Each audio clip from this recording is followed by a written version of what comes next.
ಎಡಗೈ ಮೀಸಲಾತಿ ವಿಚಾರದಲ್ಲಿ ಮುನಿಯಪ್ಪ ಹೊಸ ವಾದ ಶುರು ಮಾಡಿದ್ದಾರೆ. ನಮಗೆ ಶೇಕಡ 7ರಷ್ಟು ಮೀಸಲಾತಿ ಬೇಕು ಅಂತ ಮುನಿಯಪ್ಪ ಮನವಿ ಮಾಡಿದಾರಂತೆ. ಸಮುದಾಯಕ್ಕೆ 7ರಷ್ಟು ಮೀಸಲಾತಿ ಬೇಕು ಅಂತ ಆಗ್ರಹಿಸಿದ್ದಾರೆ. ಸಂಪುಟ ಸಭೆಯಲ್ಲಿ ಪಟ್ಟು ಹಿಡಿದಿದ್ದಾರೆ ಸಚಿವ KH ಮುನಿಯಪ್ಪ. ಆದರೆ ಅದೇ ಸಮುದಾಯದ H ಆಂಜನೇಯ ಸಂತಸ ವ್ಯಕ್ತಪಡಿಸಿದ್ದಾರೆ. ಕೊಟ್ಟ ಭರವಸೆಯನ್ನ ಸಿಎಂ ಈಡೇರಿಸಿದ್ದಾರೆ ಅಂತ ಆಂಜನೇಯ ಅವರು ಹೇಳಿದ್ದಾರೆ. ದಲಿತ ಎಡಗೈ ಸ್ಪೃಶ್ಯ ಅಸ್ಪೃಶ್ಯ ಇವೆಲ್ಲವೂ ಕೂಡ ಬರುತ್ತೆ. ಎಡಗೈನ ಸಂಖ್ಯೆ ಜಾಸ್ತಿ ಇದೆ. ಈ ಹಿಂದೆ ಎಡಗೈಗೆ ಸರ್ಕಾರ ಕೊಟ್ಟಷ್ಟು ಮೀಸಲಾತಿ ಸಿಗಲಿಲ್ಲ, ನಾವು ಮೀಸಲಾತಿಯಿಂದ ವಂಚಿತರಾಗಿದ್ದೀವಿ, ಹಾಗಾಗಿ 7% ಕೊಡಬೇಕು ಅಂತ ಮುನಿಯಪ್ಪನವರ ವಾದ. ಕಳೆದ 30-35 ವರ್ಷಗಳಿಂದ ನಾವು ಮಾದಿಗ ಸಮುದಾಯ ಮೀಸಲಾತಿ ನಮ್ಮ ಜನಸಂಖ್ಯೆಗೆ ಅನುಗುಣವಾಗಿ ನಮಗೆ ಲಭಿಸ್ತಾ ಇಲ್ಲ. ನಮಗೆ ತುಂಬ ಅನ್ಯಾಯ ಆಗಿದೆ. ಪರಿಶಿಷ್ಟ ಜಾತಿಯಲ್ಲಿರ್ತಕ್ಕಂಥ ಅಸ್ಪೃಶ್ಯ ಸಮುದಾಯ ಮಾದಿಗ ಸಮುದಾಯ ಏನು ಸಫಾಯಿ ಕರ್ಮಚಾರಿ, ಕಸ ಗುಡಿಸ್ತಕ್ಕಂಥದ್ದು, ಬೀದಿಯಲ್ಲಿ ಚಪ್ಪಲಿ ಹೊಲಿಯುವಂಥ ಕೆಲಸ, ಚರ್ಮ ಕೈಗಾರಿಕೆ ಮಾಡ್ತಕ್ಕಂಥದ್ದು, ಕೂಲಿ ನಾಲಿ ಮಾಡ್ಕೊಂಡಿರ್ತಕ್ಕಂಥ ಒಂದು ಸಮುದಾಯ.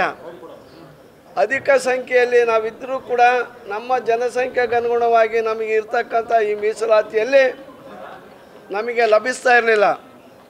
ಈ ಕಾರಣದಿಂದ ನಾವೆಲ್ಲ 30-35 ವರ್ಷಗಳಿಂದ ಹೋರಾಟ ಮಾಡಿದ ಫಲದಿಂದ ಇವತ್ತು ಸುಪ್ರೀಂ ಕೋರ್ಟು ಕಳೆದ ವರ್ಷ ಆಗಸ್ಟ್ 1ನೇ ತಾರೀಕು ಒಂದು ಐತಿಹಾಸಿಕವಾದಂಥ ತೀರ್ಪು ಬಂತು.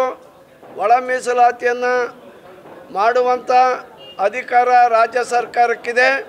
ಅದು ಇಂಪಿರಿಕಲ್ ಡಾಟಾ ಮತ್ತು ಹಿಂದುಳಿಕೆ ಇದನ್ನೆಲ್ಲವನ್ನು ಕೂಡ ಗಮನದಲ್ಲಿಟ್ಕೊಂಡು ಯಾರಿಗೂ ಅನ್ಯಾಯ ಆಗದಿರೋ ರೀತಿಯಲ್ಲಿ ಮಾಡಿರಿ ಅಂತಂದು ಹೇಳಿದರು.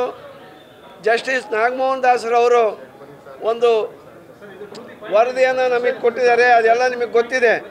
ಈಗ ಈ ಸರ್ಕಾರ ಮಾಡಿರ್ತಕ್ಕಂಥ 6 ಅಂತಂದೇಳಿ ನಮಗೆ ಕಾಯಂ ಆಗಿದೆ ಅಂತೇಳಿ ನನಗೆ ಮಂತ್ರಿಗಳು ಇಲ್ಲಿಗೆ ಬಂದಾಗ ಹೇಳಿದರು. 6 ಮಾದಿಗ ಸಮುದಾಯಕ್ಕೆ ಲಭಿಸಿದೆ. ನಮಗೆ 7 ಆಗಬೇಕಾಗಿತ್ತು, 6 ಆಗಿದೆ. ಅದರಲ್ಲೇ ನಾವು ತೃಪ್ತಿ ಪಡ್ಕೊತೀವಿ. ಏನೂ ಸಿಗ್ತಾ ಇರೋ ಜನಾಂಗಕ್ಕೆ ಇವತ್ತು 6 ಆದರೂ ಒಳ ಮೀಸಲಾತಿ ಲಭಿಸ್ತಲ್ಲ ಅಂತಕ್ಕಂಥ ಸಂತೋಷ ನಮಗೆ ಆಗ್ತಾಯಿದೆ, ದುಃಖನೂ ಕೂಡ ಆಗ್ತಾಯಿದೆ. ಭಾಳ ಕಷ್ಟಪಟ್ಟು ಭಾಳ ವರ್ಷಗಳ ಕಾಲ ನಮ್ಮ ಸಮುದಾಯ ನೊಂದು ಬೆಂದು ಅನೇಕ ಕಷ್ಟಗಳನ್ನು ಅನುಭವಿಸಿದ್ರು. ಎಷ್ಟೋ ಜನ ಓದಿದ್ರು ಕೂಡ ಯುವಕರಿಗೆ ಉದ್ಯೋಗ ಸಿಗ್ತಾ ಇರಲಿಲ್ಲ. ಈಗ ಉದ್ಯೋಗ ಮತ್ತು ಸೌಲಭ್ಯಗಳು ನಮಗೆ ಹರಿದು ಬರುವಂಥ ನಿರೀಕ್ಷೆ ಇದೆ. ಆ ಒಂದು ನಿರೀಕ್ಷೆಯಲ್ಲಿ ಆ ಸಂತೋಷದ ಕ್ಷಣವನ್ನು ನಾವು ಇವತ್ತು ಇಲ್ಲಿ ಕಾಣ್ತಾ ಇದ್ದೇವೆ. ಅದು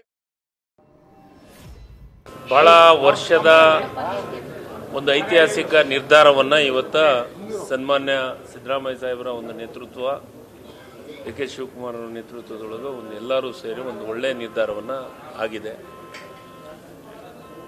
3 ಗ್ರೂಪನ್ನು ಮಾಡಿ ರೈಟು, ಲೆಫ್ಟು ಮತ್ತು ಅದ್ರ ಜೊತೆಗೆ ಅದರ್ಸು ಮತ್ತು ನಮ್ಮದು ಬೋಬಿ, ಲಂಬಾಣಿ, ಕೊರ್ಮಾ, ಕೊರ್ಚ ಮತ್ತು ಅದರ್ಸಿನ ಒಂದು ಏನು ಗ್ರೂಪು ಅದನ್ನು ತಗೊಂಡು 6-6-5 ನಾವೆಲ್ಲರೂ ಒಪ್ಪಿಗೆ ಮಾಡಿ ಎಲ್ಲ ರೀತಿಯ ಚರ್ಚೆಗಳನ್ನು ಮಾಡಿ ಇದನ್ನು ಒಪ್ಪಿಗೆಂದು ಇವತ್ತು ಕ್ಯಾಬಿನೆಟ್ ನಿರ್ಧಾರವನ್ನು ಆಗಿದೆ. ಅದಕ್ಕೆ ನಮ್ಮ ಜೊತೆಗೆ ಸೇರಿಸಿದ್ದಾರೆ.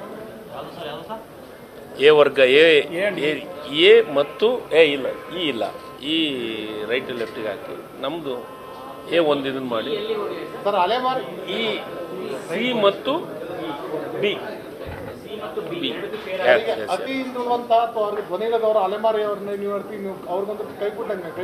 ಇಲ್ಲ, ಕೈ ಬಿಟ್ಟಂಗೇನಿಲ್ಲ. ಎಲ್ಲರೂ ಜೊತೆಗೆ ಹೋಗಿದ್ವಿ.